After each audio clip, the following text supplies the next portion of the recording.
Welcome to our fourth consecutive road trip. Now we go to the Midwest, to the Red River Valley to play in Grand Forks against UND. A football team that surprisingly is 4-1. They played exceptionally, obviously, against Wyoming. They played outstanding against Cal Davis. They stumbled against a very good NDSU team, but they're pretty salty. They have a really cool lineage now on defense. For the second year in a row, they've really created a really buzz about their team defensively. Offensively, last week they found themselves a little bit of a running game and played pretty well at quarterback. They, like us, are battling some injuries or unavailabilities. But overall, a very solid football team that doesn't make mistakes.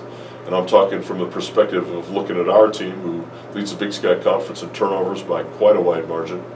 And we have found ways in games to step out of our skin and to be extremely undisciplined. Those 3 15-yard penalties last year in the flurry of the third quarter, timing up with a turnover by Xavier, who's handled the ball probably more than any football player in the history of Idaho State University, destroyed any opportunity that entire team had to be able to be competitive deep into the fourth quarter against a very good Cal Poly team. Give Cal Poly the credit, they knocked the ball out, but they didn't cause the 3 15-yard penalties, which had an extremely deleterious impact on our ability to be able to be competitive in that game. So internal team discipline is something that we strive for all the time, and it evaded us for about 5 minutes, and I think we got it back.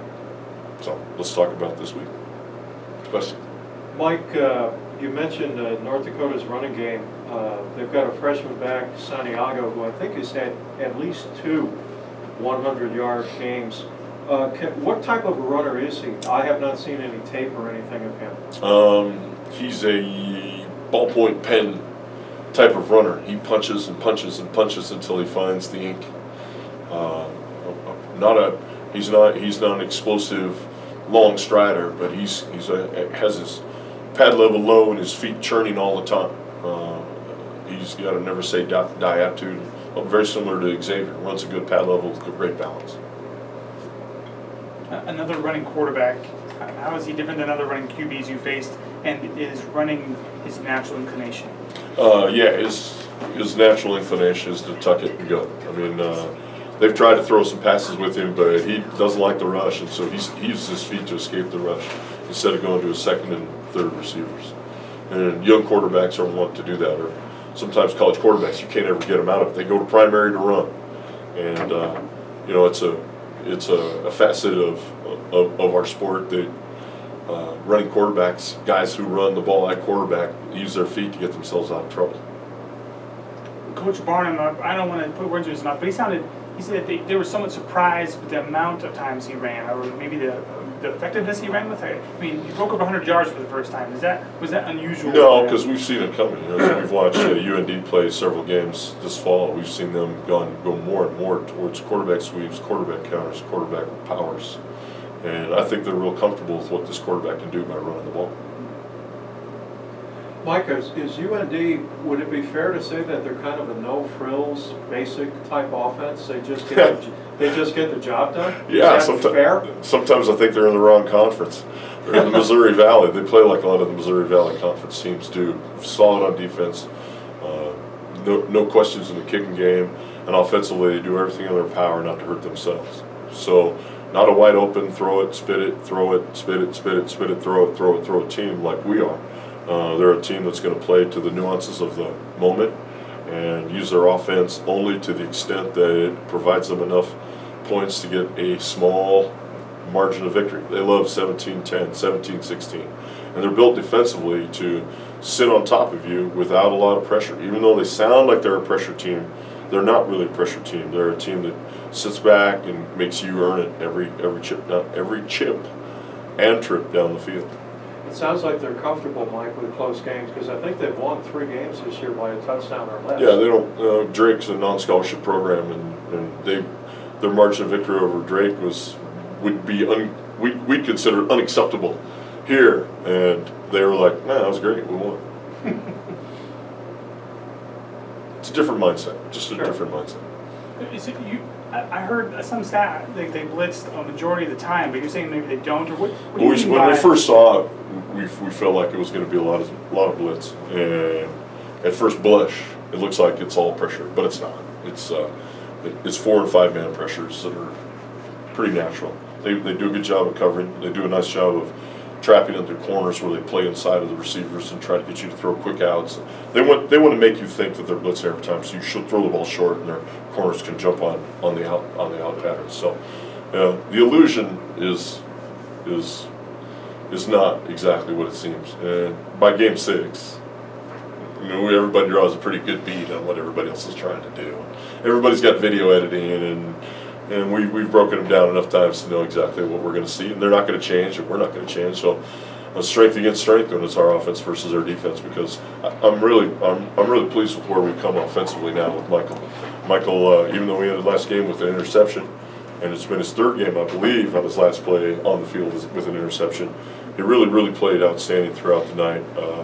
He missed some throws early in the game when the Mike linebacker was carrying the route vertically. He got the ball in there for catches, but we're like going, no, wait a minute. That's not good. It's good, but it's not good.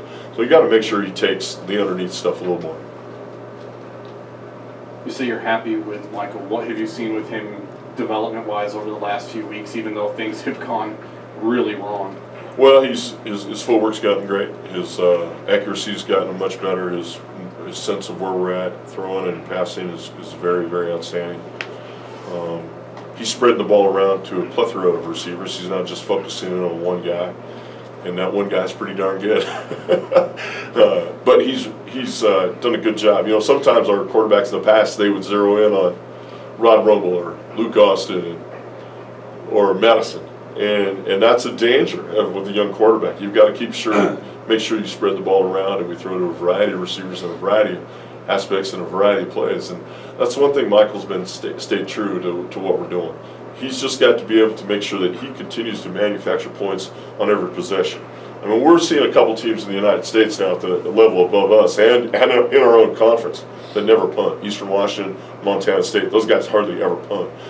Our offensive production, not our mindset, but our production has to be good that we never punt. When we consider a punt, it's like a turnover. So we're going to start considering punts as turnovers here. And if you look at that, then last week we not only had a fumble and a kick recovery, we fumbled, we threw an interception, we also punted 4 times. So you're not going to beat anybody with essentially 7 turnovers. A few weeks ago, I think it was after Boise State, you said he needed to be more accurate in the red zone. How's that come along? I mean, UNLV wasn't very good. But I think if you look at our red zone production and you look at the numbers, just take last week. Just last week. We haven't attempted a field goal. We didn't have to because every time we were in the red zone, we were 4 for 4. So I thought his past performance in the red zone last week was exceptional. We threw a couple screens down in there. We threw some fade balls. We threw some slants. We threw some seam balls to Tyler Graves over the middle. I thought his accuracy and his game performance is much improved. And now it's his standard. Now it's not exceptional. It's his standard at 65%.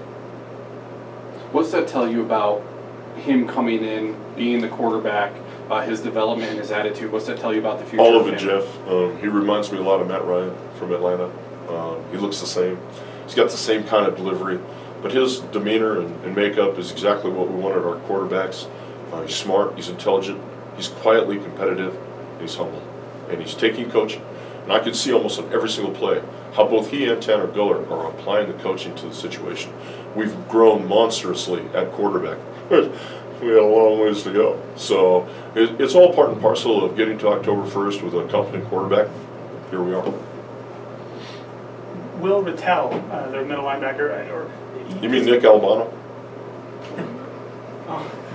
Talk about.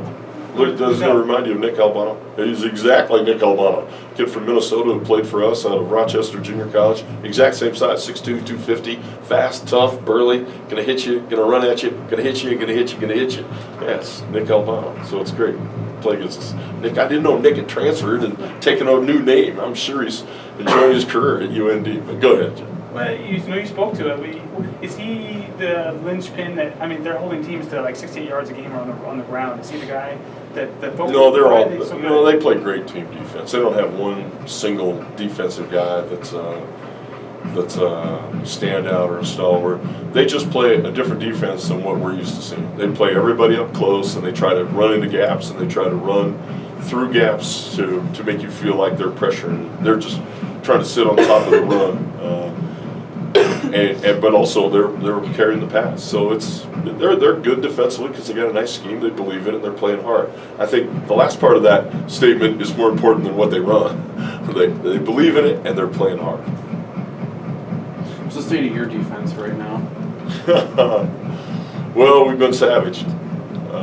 We played the best rushing team in our conference by far, and actually played very well throughout the night. We had 42 or 43 plays of 4 yards or less, which is a good deal for us. We didn't play well at safety. We didn't play well in the perimeter, chasing the ball and pitch. And that was an issue for us. We never set an edge, and we never got the backside safety across the pitch consistently like we have to. I love the scheme. I love what we call it. If we played Cal Poly again, we'd call the exact same stuff. We just speed up our backside safety. Fourth straight game on the road, is that tiring for the team or anything? It's exhausting. It's incredibly exhausting, especially when your charter doesn't leave until midnight. And last week, our charter left at midnight, which meant that at halftime in Cal Poly, which was 8 o'clock, about 8:30 to us, we were ready to go to sleep. I walked into the locker room at halftime and knew we were in trouble. We were really quiet. And we were not because we were not excited to play, but because we were exhausted. We go to bed till 2 a.m., 3 a.m. our time.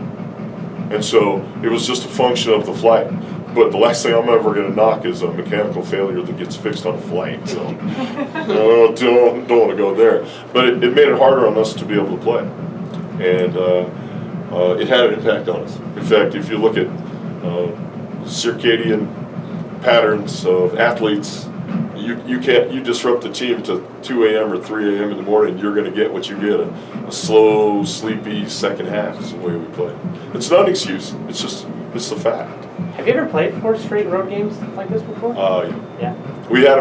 Steve and I were talking about this morning, and we had a bye here. We played 2 on the road, or 3 on the road, and then had a bye and played another one on the road. It's just an unfortunate part of scheduling. I mean, I wish we played 6 home games a year. Unfortunately, we can't, or we don't. And we played a non-conference game early, and we opted to move one of our earlier or later home games to an early road game, so we'd have more home games at home. And we lost serve. My choice, Mike Kramer's choice. And now we're kind of paying the price for that. But all we can do is get on the jet and fly out to Grand Forks and get there early enough. Hopefully we'll get there early enough to be able to enjoy a good night's sleep and then play at 1 p.m., which is a noon kickoff to us. You're starting Rashid Williams at rush linebacker. Why make that decision? He's improved play. His game performance is outstanding. He's really grown.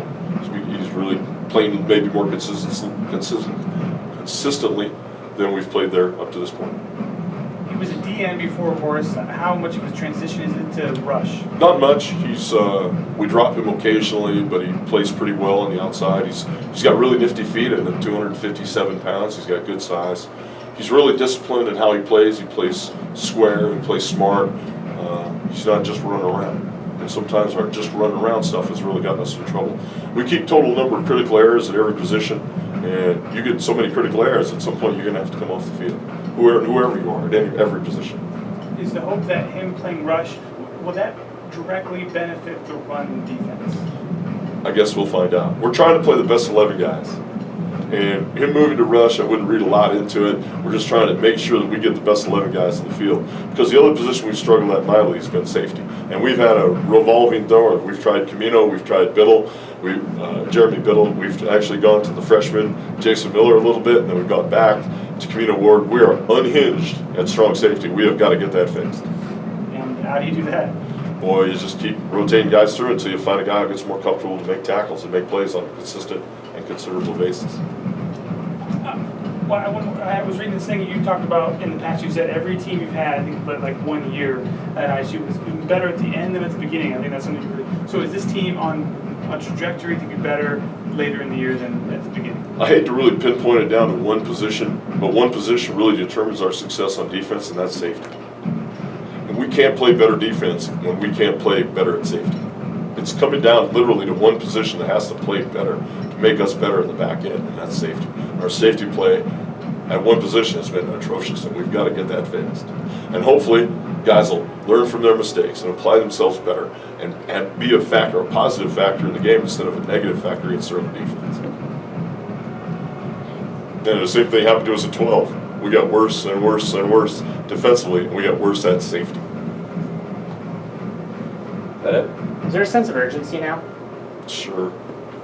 There's a sense of uneasiness, a sense of urgency. Nobody's happy. Everybody's irritable. Good. Should be. 1-4. That ain't good. No matter how you cut it, no matter who you've played. It ain't good.